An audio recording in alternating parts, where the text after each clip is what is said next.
वालेकुम viewers viewers आज जो है ना मैं आपको जो एप्पल वॉच 6 जनरेशन है जो कि अभी लेटेस्ट आई है 2 मंथ्स पहले उसका थोड़ा सा रिव्यूज़ देना चाहती हूँ क्योंकि मैं बहुत ही इस वॉच से इम्प्रेस हूँ और मुझे बहुत ही पसंद आई है।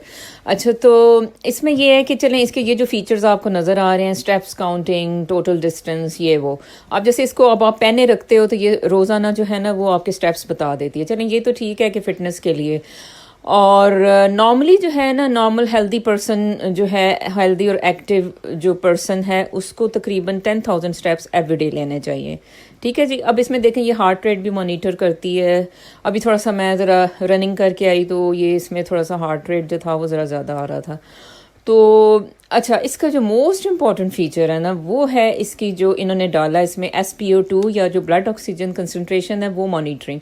अच्छा, अब देखें कि अब अगर वॉचेस में ये SpO2 मेजर करने का इन्होंने आला डाल दिया है तो इसका मतलब यही है कि कोविड जो है ना वो हमारी जान नहीं छोड़ने वाला। तो ये इसने ऑक्सीजन लेवल्स बता दिए इस वॉच ने।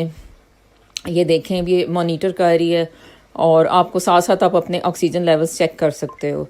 तो ये 97% जो है ना बिल्कुल नॉर्मल है। अगर जैसे 92 से नीचे है, 94% है, वो भी नॉर्मल है। अगर 92 से तकरीबन आप सोचें कि इसे नीचे जा रहा है या अगर 94 से नीचे जा रहा है तो फिर थोड़ा सा वरी होने की बात है। अच्छा, ये ECG मॉनिटरिंग भी इसमें है, लेकिन वो तो खैर जो वॉच थी 4th जनरेशन थी उससे ऑनवर्ड जो वॉचेज़ आ रही हैं उसमें ECG मॉनिटरिंग है।